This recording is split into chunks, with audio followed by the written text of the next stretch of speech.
landscape architecture emerges as the progressive era is a strong force. So in many ways, landscape architecture as a whole had that social agenda in the early 20th century. It is somewhat weakened at mid-century as landscape architecture focuses on things like professionalism and different kinds of projects and such, and then is rediscovered, of course, in the 70s with the environmental movement, and now more recently with other political and social justice issues arising.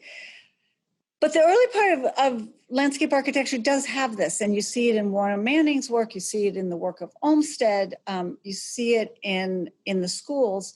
But what you also see is you see this social justice piece, particularly in the work of women landscape architects.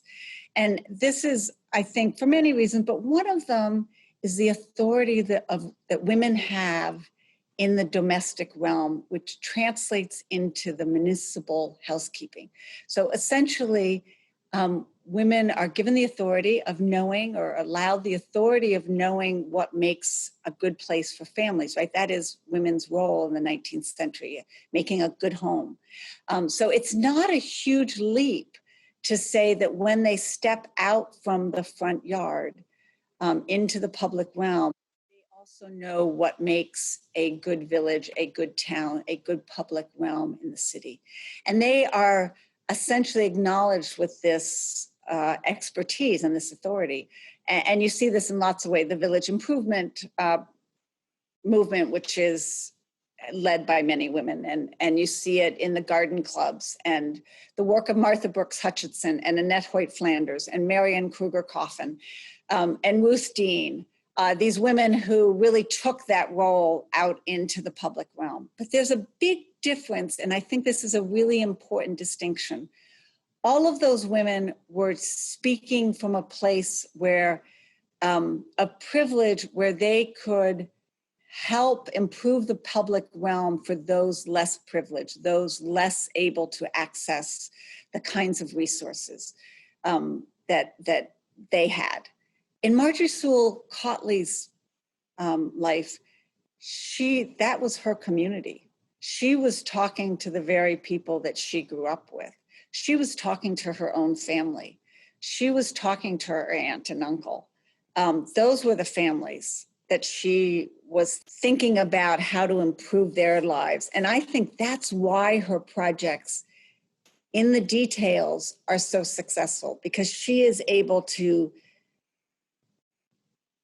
literally, I suppose, walk in the shoes, right? She is walking. Her shoes are the same shoes as the women that she's imagining living in the housing projects that she's helping to design.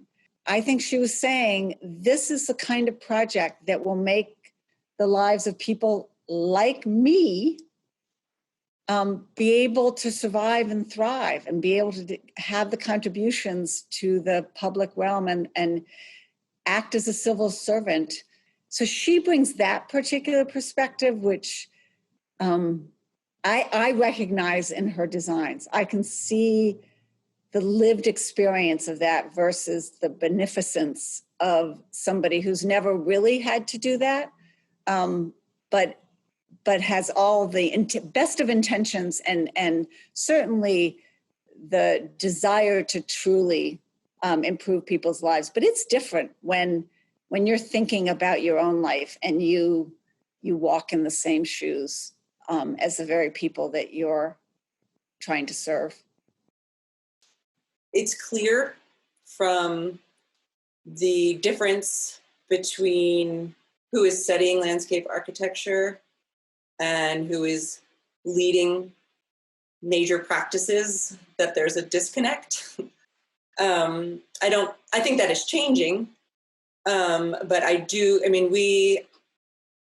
don't have an exact percentage, but I would estimate our gender breakdown in our graduate program in landscape architecture would be close to 70% female. And that has probably been consistent, at least for the 7 years that I've been at USC. The change in the sort of power structure of practice has not evolved to reflect that particularly at the rate that I've seen that remain consistent.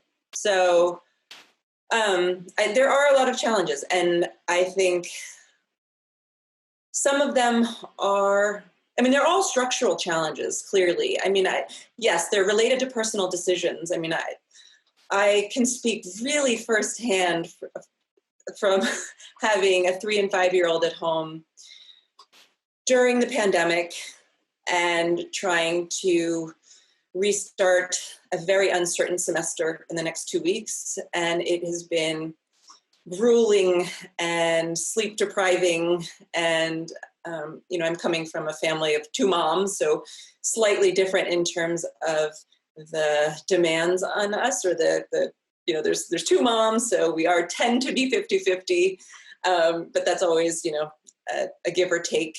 And so I'm speaking from that sort of what I think is a very beneficial position in this circumstance.